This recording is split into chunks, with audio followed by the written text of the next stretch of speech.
Thanks for watching Rat TV. This is April, your 2012 Rat Rock Girl, and I'm here with the guys of Shinedown. How are you guys doing? Well, how are you doing?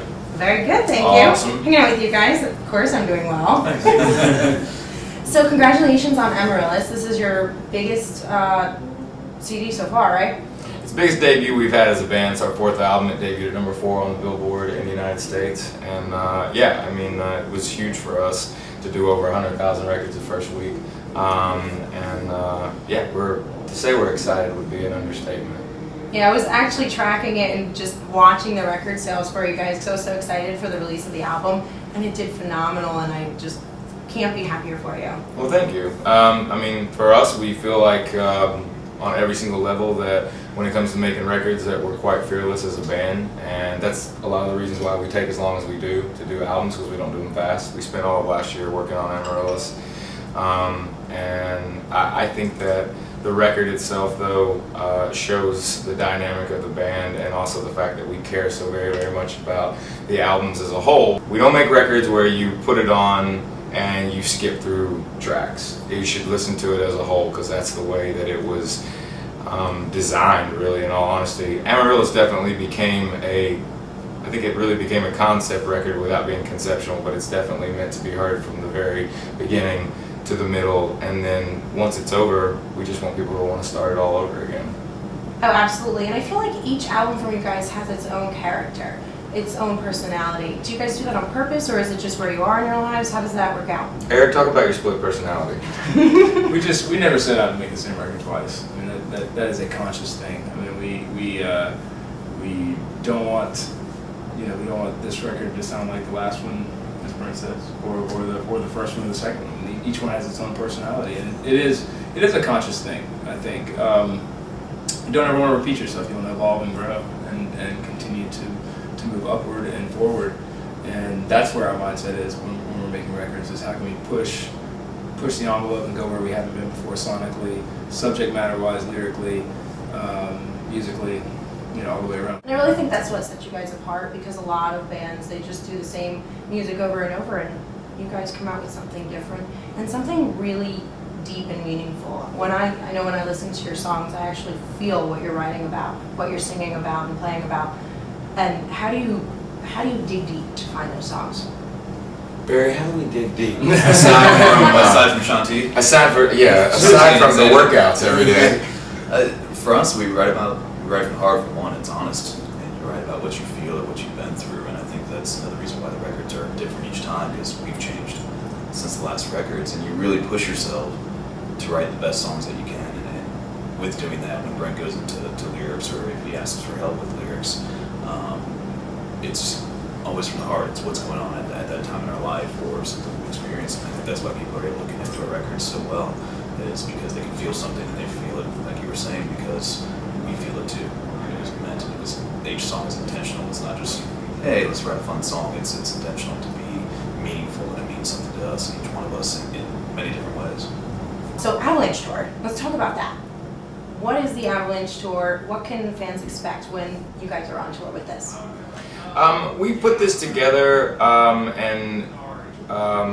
it's a very fierce set list. It's a very choreographed show. I don't want to say we went back to basics, because that's actually kind of the opposite of it. We really focused on all the bells and whistles. They're fun, when you have all that, but really, in all truthfulness, we are getting and have gotten back to 100% the band being the pyro. At the end of the day, if you're not good at what you do and you can't present it to the world and to the public in a live setting, then you might need to go back to the drawing board, because at the end of the day, we only have one boss. It's everybody in the audience. So the performance is very, very we take it really seriously. So for us, we had to really open our minds and our hearts really to each other, and really ask ourselves, are we pushing ourselves to the edge every day? Because we're never going to be satisfied. We're not a very complacent band. I don't think we ever will be. And that holds true with the performance just as much as it does with recording the albums and writing the songs. So I think what people should expect is exactly what I said. It's a fierce show. I think for where we're at right now on the tour, a lot of fans, whether they've been there from day one or whether they're just finding out about the band, they're seeing the band really in all truthfulness and for the first time. Going back to the songwriting, I just had a quick question for you guys. I know a lot of the time in the songs you allude to the voices in your head or being crazy, and is there truth to that? Yeah, absolutely. I think that they're what keep you alive too, because they're a part of who you are. I mean, by no means is there any kind of schizophrenia or anything, but the thing is that you have to make yourself happy, and you have to be comfortable with who you are before you will ever make anyone else happy. And you owe that to yourself. And that's where a lot of that symbolism and those subjects kind of are brought out. You know, I talk a lot about the stars. I talk a lot about, you know, being in space and this and that and the other, and a lot of it has a lot of symbolism, and there are metaphors to it all. But it's also understanding that life is like a stream of consciousness too.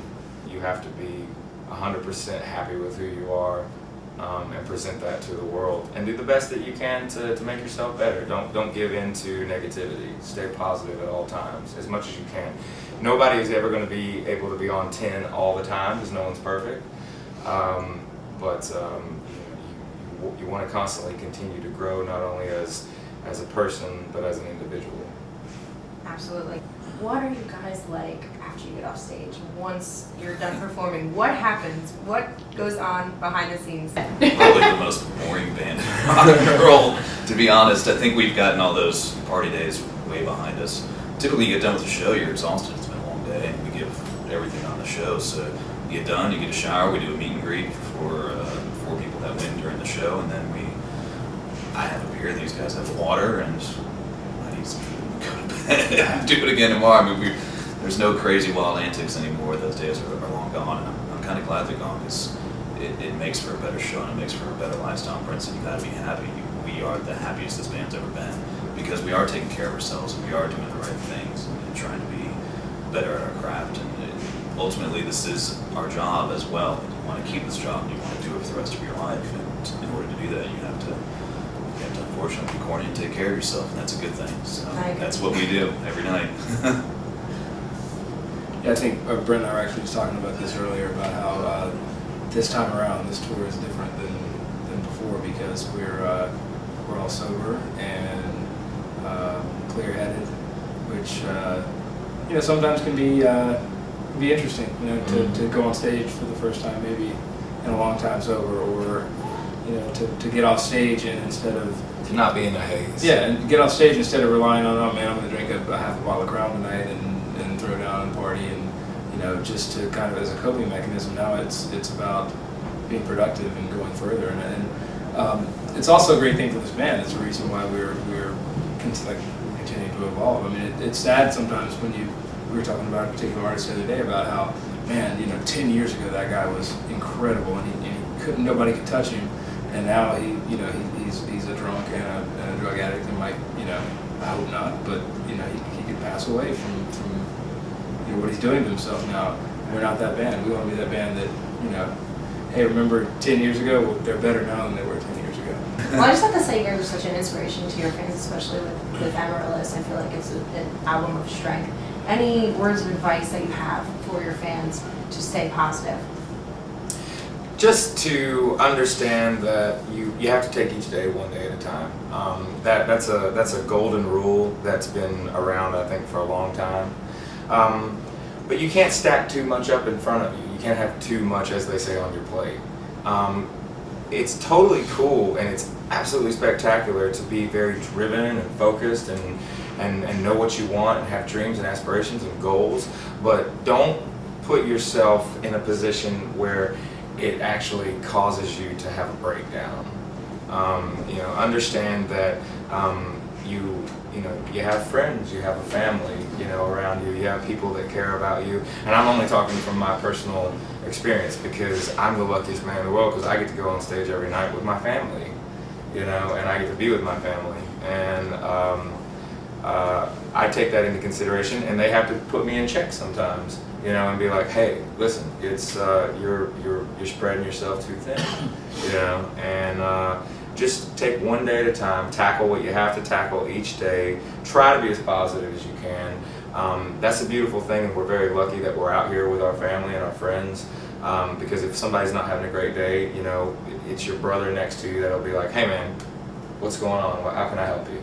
And just focus on that. You know, I can see the camaraderie between you guys, just in your music, in your shows. It's amazing, and I just have to congratulate you guys on the success. I'm sure you guys are going to blow up even bigger as the years go on, and I've been a fan from the beginning. Well, thank you so much for all the support and helping us out on every single, you know, not only the support on the band, and we can't thank you enough. So thank you very, very much for all the love and respect. Oh, of Back course, at you. Well, thank you guys so much for taking the time to sit with me and chat It's our about pleasure. everything. Big shout out to my rap listeners. What's Rap going